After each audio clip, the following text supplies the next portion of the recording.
Alright, so I've been trying to do this video for, I guess, about 2 or 3 weeks, maybe 2 weeks now. It's a bit overdue, and I apologize for that. Something's got in the way, which I'm going to make another video about in regards to manifestation and the issues that I sometimes take with manifestation as a mythology. But that's another video. I wanted to do this video first because I didn't want a video that people were waiting for to come out after a video that they weren't waiting for. And so yeah, so it's not going to be perfect, but I found that if you wait for things to be perfect, you never do them. And hopefully this clapping isn't too loud for the camera. I mean, I can cut them out if I want to, but I talk with my hands a lot and I clap for you. So, I ran a class, or I was gonna run a class called Chaos Magic and World Building, and how they sort of like meld together. And that wasn't the title, that's just what it's about in general. If I was prepared, I would have the title in front of me, but I don't. What this is related to is a practice that I've been doing for about 4 or 5 years now, called spiritual narrative architecture. And what this has to do with is sort of building your own mythology. And that sounds like everybody does that. This is not a new idea. I just came up with a fancy name for it that I like, and that maybe sometimes I could trick some folks into thinking that I'm really smart and paying me to do things, you know, in like colleges and academia or something like that. But it's nothing new. How this relates to chaos magic is that chaos magic is all about doing your own thing. Now, as far as what like the history of chaos magic is and who made it and all of that stuff, I'm not going to talk too much about that because you can find a billion different thought processes and histories about it, because since it is such like a personal thing, there is just so much documentation about it. But what it boils down to was that people wanted to make a system of manifestation and magic that had the power of like faith, but without any of the sort of getting stuck in it that we all seem to. I mean, usually if you're going down this path, you've probably had some sort of run-in with organized religion and like religious people. That is not another video for another time. I'm sort of done in my life with sort of like looking down on religious people. That was definitely a phase I went through when I was younger, as I think most of us do. But now I'm done with that, and there's no judgment involved, because we all go down our own rabbit holes once in a while. But the point of chaos magic is that faith is very, very powerful. It's like a lot of manifestation is about what you believe. And the stronger that you believe something, the more likely that it will happen. And anyways, that's like the tenements of like most kinds of witchcraft or any other kind of like wellness thing or whatever. That's usually the power of belief, mind over matter, laws of attraction, all that stuff. It's all about what you believe and how strong you believe it. And people who are a part of a more organized faith structure or organized religion often believe things stronger, as far as like mythology wise, stronger than people who are not part of those systems. That's usually because when you're in a community and you're like devoting portions of your life to the community and the rules around the community, it just makes your resolve around that discipline a lot stronger. So what chaos magic at its base, I feel like, is trying to do. And I mean, I'm not an expert, but I use sort of parts of it in a lot of my day-to-day life. And I feel like the point of what it's trying to do is to grab onto that sort of belief structure and use the willpower involved in that to, manifest your reality, manifest your desires, manifest what you want your life to be like. And I think a lot of people who practice chaos magic, who write about chaos magic, think about it as less of a tool and more of like a gun, as far, not about causing violence, although sometimes, but more about saying like, oh, what can I do with this? Like, I don't actually believe any of these things, but I'm using them all kind of like atheistically as a tool to accomplish my goals. And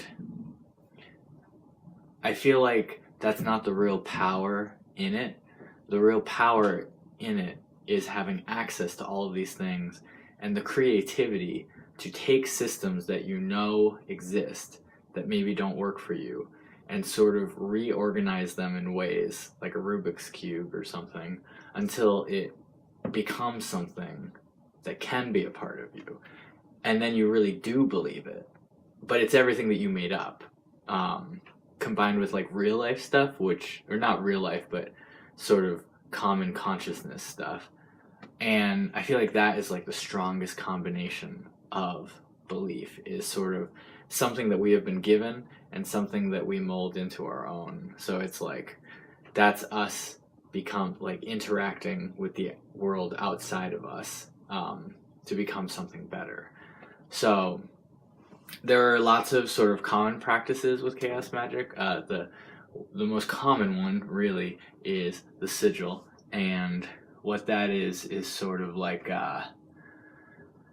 it's a symbol that is usually some kind of intent or phrase that you come up with. Like, you come up with a phrase that is an intent, and then you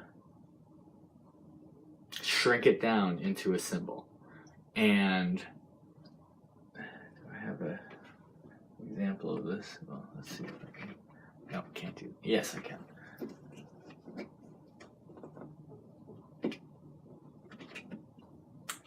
No, I can't.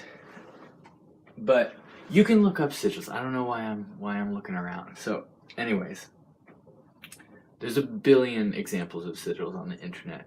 You don't need me to show you. You can look up any one of them will be the right one because it's one that you like to do. So you don't really have to worry about like if it's the wrong source with chaos magic, because it's all generally made up to some degree.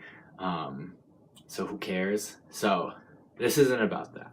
But that's one of the common practices, is sort of like you have a desire, you write it out, you find some way to turn that sentence into a symbol, and then that becomes sort of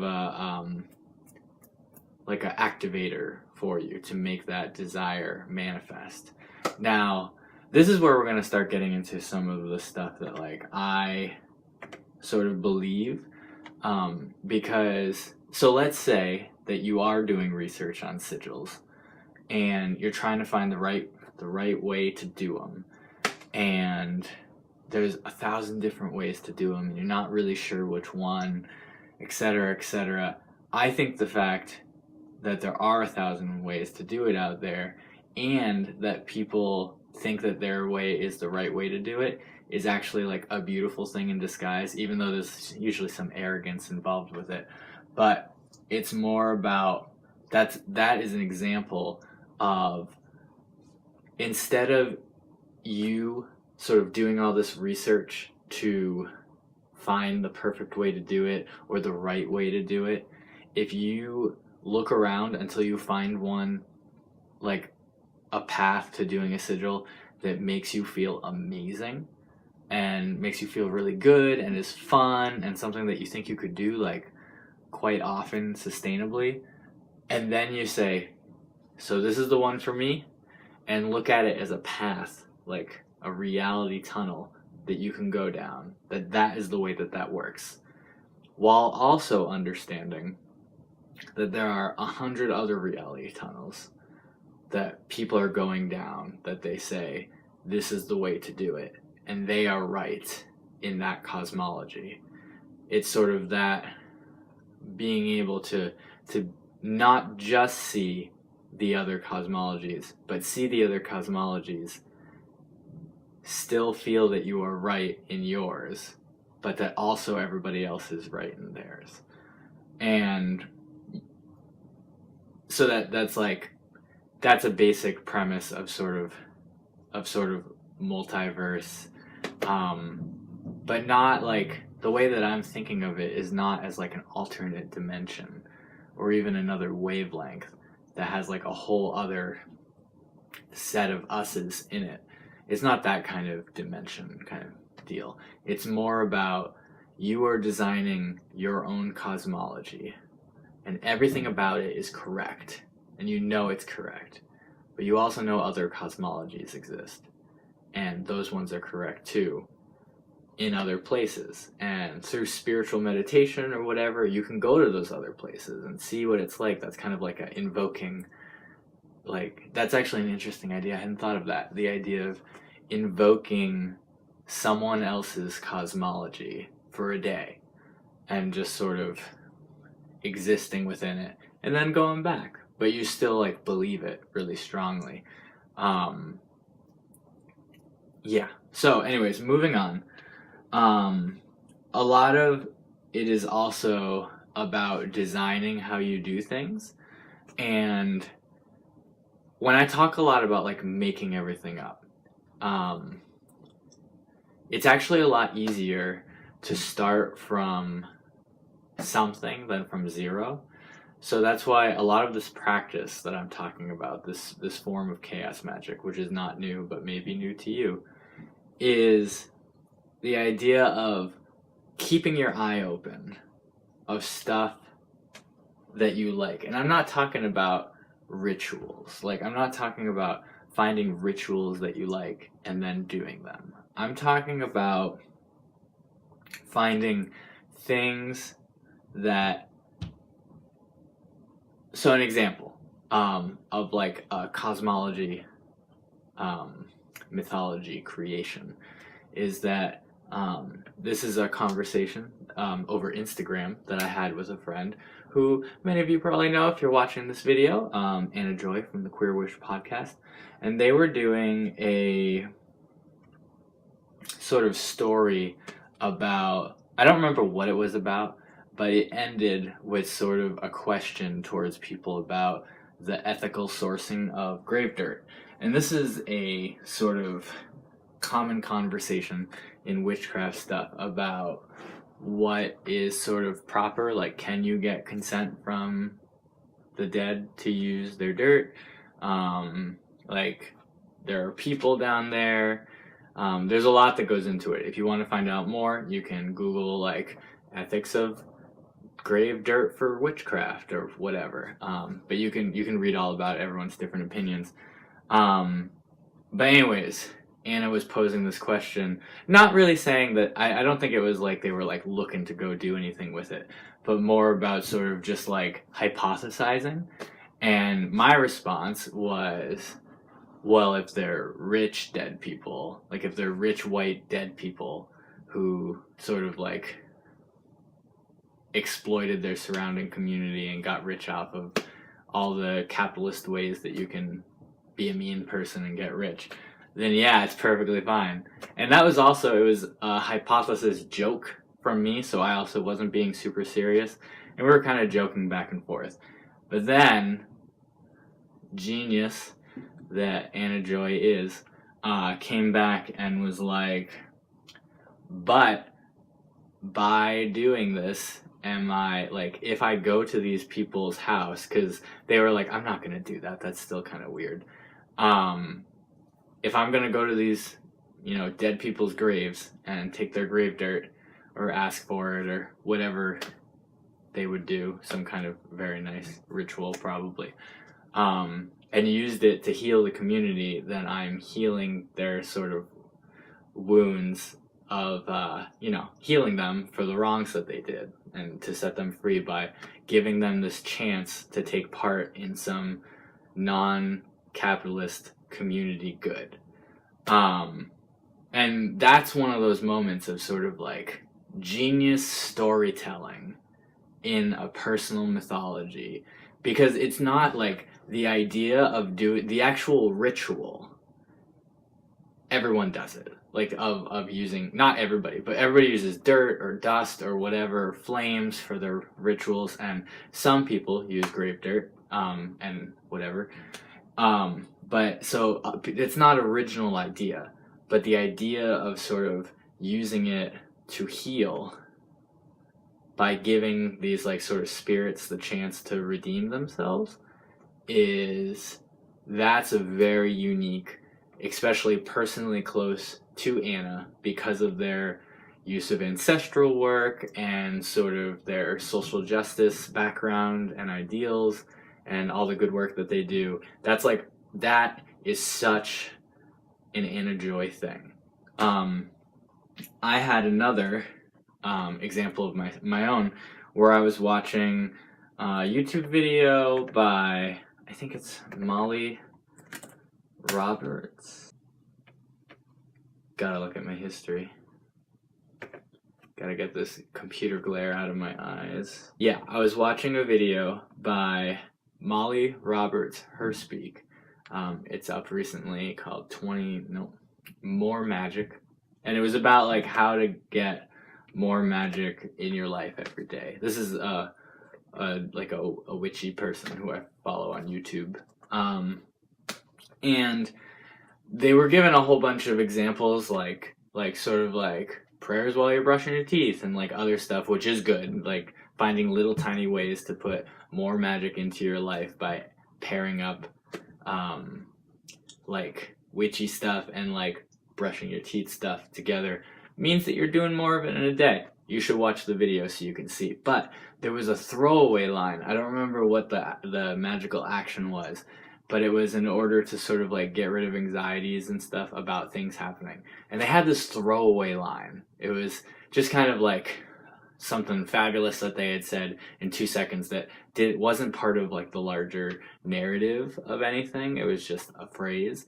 And it was that people have anxiety about stuff that never happened, stuff that will not happen, and stuff that hasn't happened yet. And I heard that, and I just said, I can do something with that. There's got to be something that I can do with that, with those words.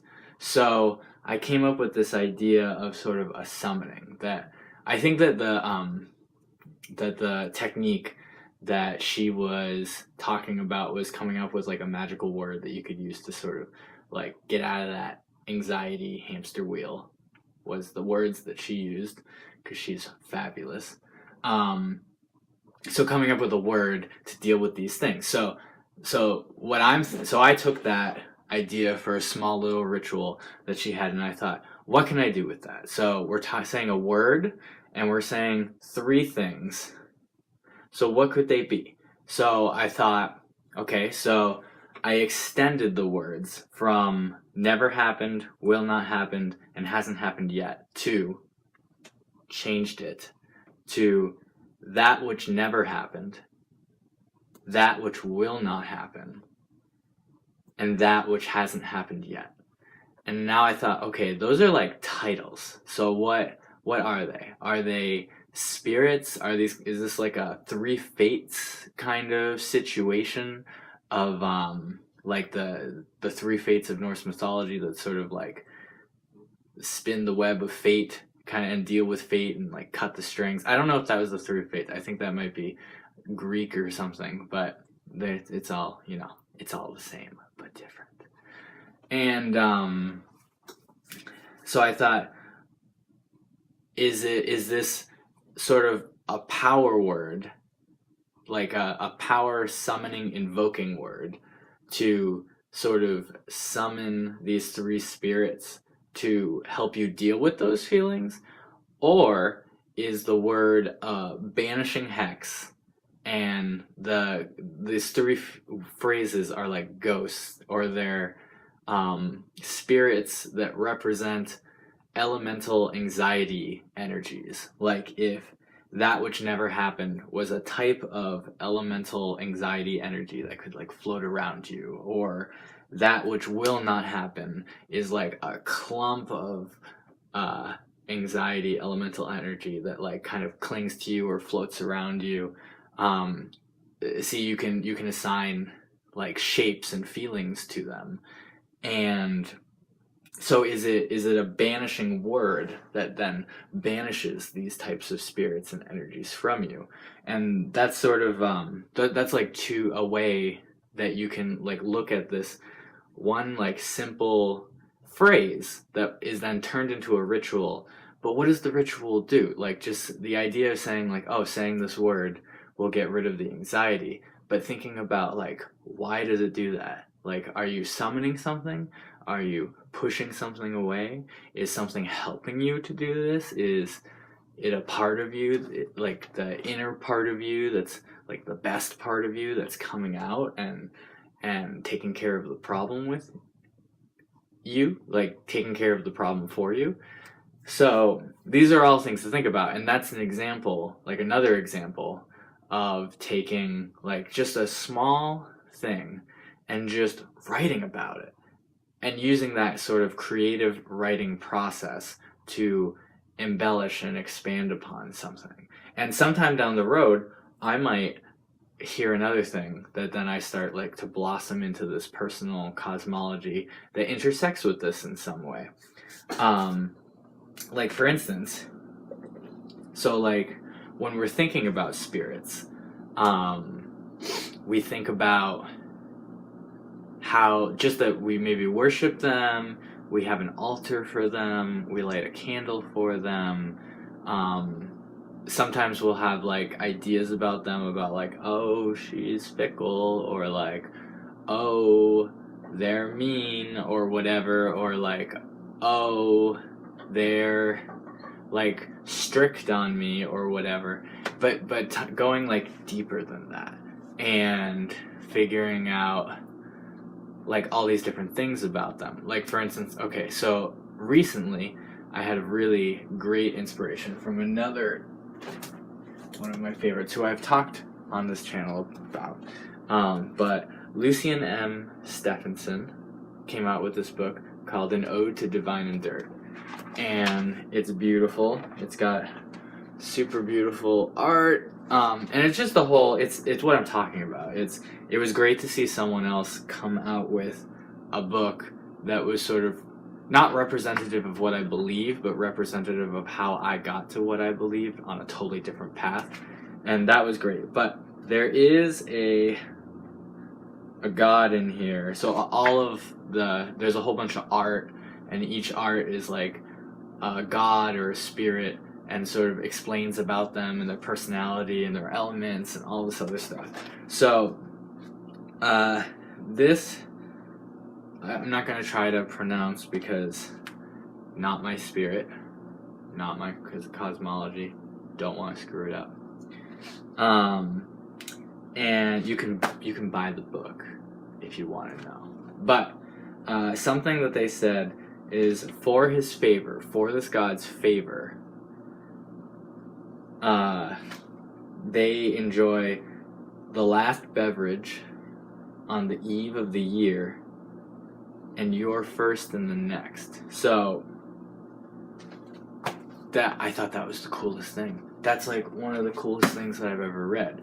Like the idea that like sort of you want to give a gift to this god on New Year's, right before New Year's.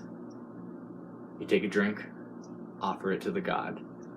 Right after New Year's, take another drink, that's the first of the year, offer it to the god. So like you're offering to this sort of spirit the first and last drinks of a sort of a year transition. The last drink of the previous year and the first drink of the new year. And that's an incredible piece of writing. That is just like I hope that they like write a novel or like a graphic novel sometime, because I would love to read it. This is one of my favorite artists ever. And that idea is so interesting to me. And I'm like, okay, like what else can this go into? And I'm not sure what it could go into, but that's an example of sort of like having a spirit and a really like interesting, you're not just giving, like offering your drink to this spirit. You're saying, okay, what drink am I offering to the spirit? And when? Not just like, you know, on the third moon or something like that, which is fine. You can add that stuff in, but it's also like, take your ritual to the modern, you know? And not that that's like super modern, but like, I mean, bars are everywhere. Like, drinking is still a big part of our culture. And sort of saying like, okay, what am I offering? What kind? What like adjective can I add to that noun? What is the time when I'm going to offer this concoction? And coming up with something really like unique and interesting like that. And it's just it's really awesome, and it's really fun too. It's fun to do. Like, time is a really fun thing to play with in general, in rituals, because since it is such a human construct and sort of like both exist and doesn't exist, that means it's really easy to, using words, like using like labels of things, like change things around. I did a ritual where I used, I'm gonna make a video about this too, where I used the 1111 portal, which is, it's supposed to be using the day 1111 as sort of a portal to jumpstart yourself somewhere. There's a tons of videos all over the place. I didn't watch any of them. I just saw the title of one that was like 1111 portal, and I said, that's cool. What can we do with that? So the week before, I had missed a ritual that I wanted to do during sort of the hour of lost time during daylight savings time, which I've talked about, created by the creator of the Patreon, the House of Alexander. You can look it up. But this was a ritual that was supposed to happen during like the last hour. I think it was called Weird Time. Yeah, it was a ritual all about weird time. And you kind of had to wait for this missing hour and then do a bunch of stuff and then like close the witching hour with an object, and then you would enchant the object with weird time. I'm going to do a whole video about my experience. I took lots of notes. I did this like months ago and I haven't done it yet, but I took tons of notes, and I'm going to do a video about it. But I missed it because I forgot how daylight savings time worked. So it got to be a certain time of day and I was like, oh, I missed it. And I was so like sad. Like, I wasn't that sad, but I was really bummed that I had to wait a whole nother year to do this really cool ritual created by one of the coolest people on Twitter. So I was really sad. But then I saw this other video of like the 1111 portal, and I was like, oh. So I came up with this idea of that I do a ritual. I came up with a whole ritual, and I was gonna do that ritual so that at the end, at the exact moment that it turned 11:11 a.m. on 11:11, I could walk through some sort of portal. It was like two trees that were like next to each other. It was a tree that came up and spread out that you could walk through. I'm going to talk about it in the video. But that when you walked through that portal, you came back and it would be 11:11 at any other time that you wanted. Like, you got to create a 12-hour window and move it in between two 11:11s earlier in time. So, I don't know if I'm explaining. Time is really hard to talk about, so watch the video when it comes out. But the point of that is that like that allowed me to sort of like go back in time and then do the ritual that I was supposed to do, because I just sort of like took my 12-hour 11/11 window and aimed it right around when I was supposed to be doing this weird time ritual during daylight savings time. And it felt great. It was wonderful. It was a really, I felt really good about it. It felt also like sort of an accomplishment to have even come up with it. But that's an example of sort of taking something and being like, what can I do with this? And that's always like sort of the deal that I'm trying to find, is that like responsibly, of course, like I don't want to take part in any cultural appropriation, although through research I've found that you usually don't have to, if you just actually look stuff up enough. But I talk enough about that. But with responsibility and being responsible and accountable, I sort of keep my eyes and ears open for just phrases or feelings or anything, and just saying, what can I do with this sort of energy of creative writing and world building, because it really is world building. You're figuring out what is, like, how does this fit in with the entire world, and how does it be a part of that world, and what else happens because this is in the world, because it's not a vacuum. So like an example of these being world building is that like in the Anna Joy Queer Witch example, this like you are doing this work of healing these sort of like past cruel people of their cruelty, so that they can like be peaceful and move on and all this other stuff. So like you come up with of like, okay, so like if you do get that to happen, they move on, and then what? Like, what's on the other side? Like, how do people on the other side react to them now that they've finally gone there, or whatever happens with them?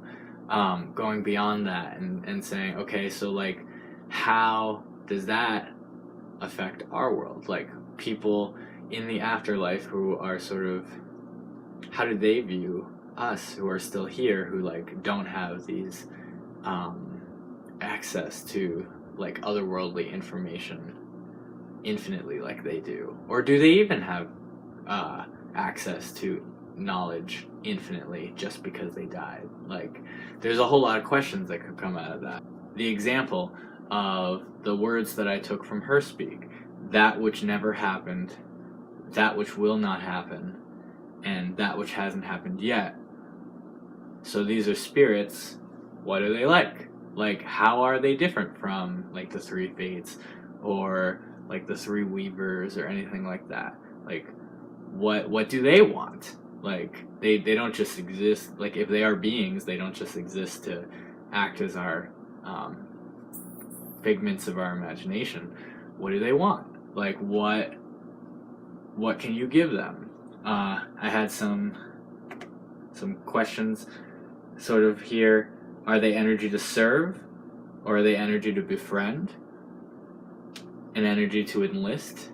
Like, what are they, friend or mercenary, or completely incognizant of us? Is this energy a part of your psyche? Is it totally independent? Is it a mixer of both? Did it start off as a mix of both, or is it a combination of energies that came together and then melded? There's a lot that you can work with on this, and I feel like some research of actually scientific like energy, how energy or even molecules like come together would help. I know that a lot of this like thinking is coming from Reiki sort of imagery and training and general energy healing. Energy healing has affected a lot about my cosmology, regardless of whether I'm trying to heal anybody or not, just the way energy works. But this is all stuff to think about, and you can draw fun charts, you can make fun diagrams, you can make a little like book. Like I mean, obviously people have their grimoire and their wellness journals, which, I mean, I'm saying that sarcastically, but it's great that everybody has those things. But also you can have a legit just, that gives you so much stuff to write in those things. And like, not just writing spells that you find that you do, but also kind of drawing all the little charts and graphs that go along with it, and like explaining them, and why does this work and why does that work. It's all very exciting to do. So I mean, that's mostly the crux of it. I feel like I gave 3 examples, so, but it's a single mechanic that comes with this practice of just creating and building on things and sort of figuring out why it works for you. And that, I think it's a wonderful practice. I love doing it. It's really enriched my life, and I hope that it works well for yours. So that's it. For anyone who sort of happened across this video, what it was for was a like sort of class that I was going to teach, and some of you wonderful folks signed up for it, and it was wonderful. But everyone who signed up for it, for the most part, pretty much actually everyone, couldn't make the actual time, which I thought, I was really like blown away by the kindness of that, of people being like, I can't make this, but I'm going to take part in it anyway, because I was sort of allowing for a post video viewing. People could have it for a while kind of deal. But I felt like the main part of it that people got out of it, or would get out of it, would be sort of like people asking me questions, because that's what this is all about. That's what it's all about, asking questions and sort of like figuring out where you're coming from and all of that. So now I'm recording it as a free YouTube video because I want to make the information accessible to people. But people who see this video and then want to kind of talk to me about it and ask questions about different things that they maybe had questions about could do so, and that's sort of, they signed up for that. You can do that too if you came across this video and didn't know previously. Also, like, it's pretty much the same as a tarot reading, it's just not a tarot reading.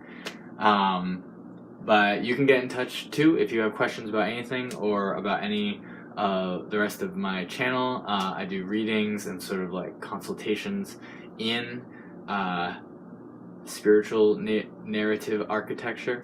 So if you're interested in it, get in touch. I also have a Patreon.